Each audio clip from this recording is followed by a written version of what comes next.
Howdy folks, Joe Zamecki here, Texas State Director for American Atheists, once again coming at you with another crazy Bible story. Alright, we're going to go right to Matthew chapter 21. This is in the Gospels now, talking about Jesus. Oh boy. Verse 19, And when he saw a fig tree in the way, he came to it, and found nothing thereon, but leaves only, and said unto it, Let no fruit grow on thee henceforward forever. And presently the fig tree withered away. And when the disciples saw it, they marveled, saying, How soon is the fig tree withered away? Jesus answered and said unto them, Verily I say unto you, if you have faith, and doubt not, you shall not only do this which is done to the fig tree, but also if ye shall say unto this mountain, Be thou removed, and be thou cast into the sea, it shall be done. And all things whatsoever ye shall ask in prayer, believing, ye shall receive. Well, I hate all that ye and thou and thy, all that old world language. I like a newer version. I'm using the King James Version. And also, thanks to one viewer who suggested, I'm also using skepticsannotatedbible.com. Very useful source of not only information about the Bible itself, but opinion on these things from us freethinkers. They document the hell out of it too. That's great. Mark 11:13-14. And seeing a fig tree afar off, having leaves, he came, if haply he might find anything thereon. And when he came to it, he found nothing but leaves, for the time of figs was not yet. And Jesus answered and said unto it, No man eat fruit of thee hereafter forever. And his disciples heard it. Fig trees are mentioned about 20 times in the Bible, apparently. In Genesis, Adam and Eve, they used fig leaves to cover their privates. Fig trees come in lots of different types, and one of them produces really huge leaves, big enough to cover anybody's privates. But a lot of them have smaller leaves. As a landscaper, I like fig trees because they make food and feed people. That's good. And we have to remember that when Jesus was walking around in the desert with all his followers there, around the mountains, there were some things growing here and there. It was mostly desert though, and food was probably pretty scarce. So for Jesus to cause a source of food to die like that is not very smart. But also it shows a lack of compassion on Jesus' part. And he wanted to make a parable out of that. So we got to think, what is the parable? What does it mean? Well, there are two different kinds of fig tree parables that Jesus gave. In other portions of the Gospels, Jesus talks about a fig tree in the metaphorical sense, not so much a parable, but he talks about the state of Israel and the believability factor there in regards to his followers in Israel and the future state of Israel. And that's separate from what I'm talking about today. I want to talk about the parable of the fig tree that gets withered and killed by Jesus. And it's talking about something different. It seems that Jesus is trying to say that since I killed a fig tree right in front of your eyes, it's just an example of how if you want it bad enough, through prayer you can get it. And you can move mountains, he said afterwards, talking about the power of prayer. Well, should prayer be used to harm innocent things like a tree? I mean, it wasn't fig-bearing season, so Jesus knew that apparently, but cursed it anyway. And that's not very smart, wasteful, but also lacking in compassion. But you got to think, what is the power of prayer if it can be used so quickly and easily in a negative way?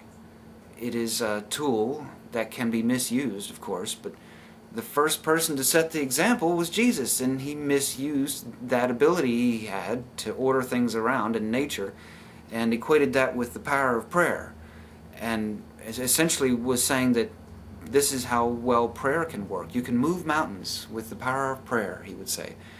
And of course it's not possible, but point taken.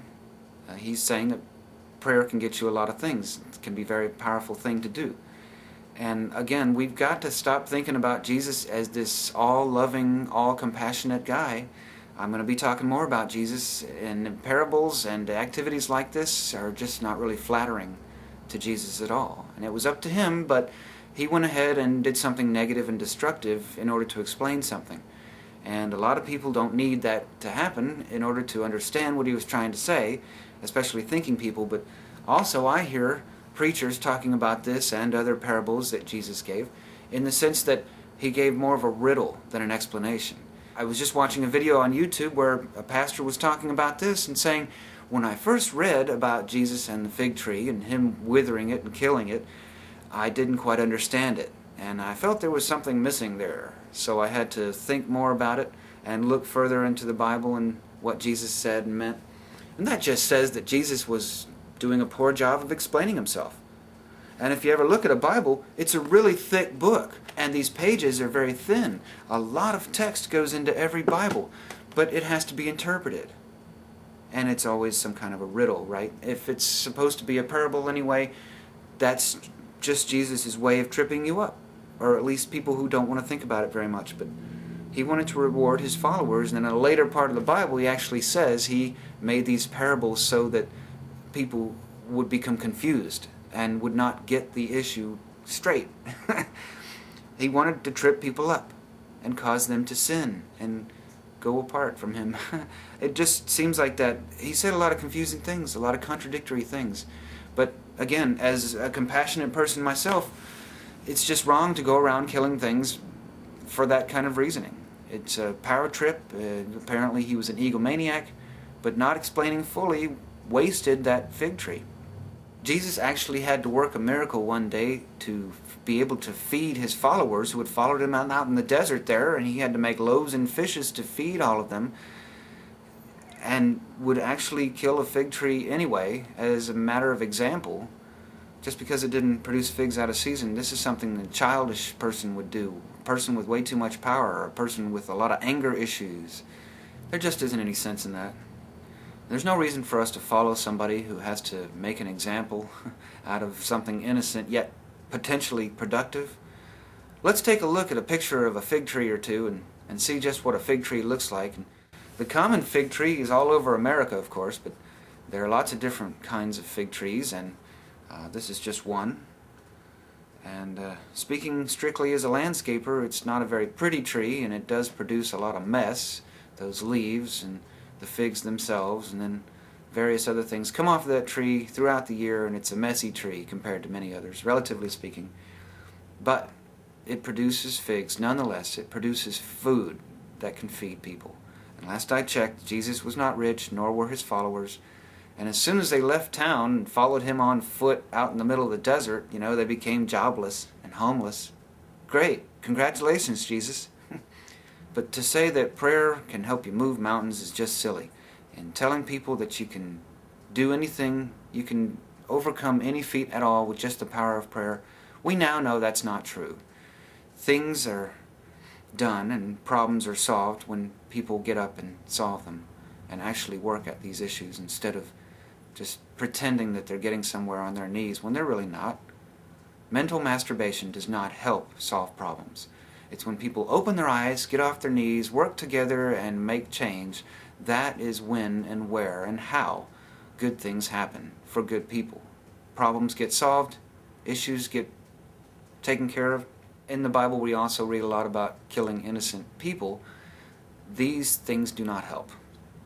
And so there's our crazy Bible story, a short one, but nonetheless very important. When Christians say, let's just pay attention to what Jesus did and said in his parables and his lessons, we've got to remind them of the parts where Jesus said terrible, unruly, offensive things and did harmful things to innocent things around him.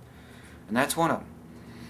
And he was real proud of that. But, if prayer could move mountains, don't you think that we wouldn't be having religious wars right now? I mean, a whole lot of people have prayed for world peace. Have you done your part? When I was a Christian, I prayed every day for world peace. At first, anyway. And look where it's gotten us. Religious wars abound, still.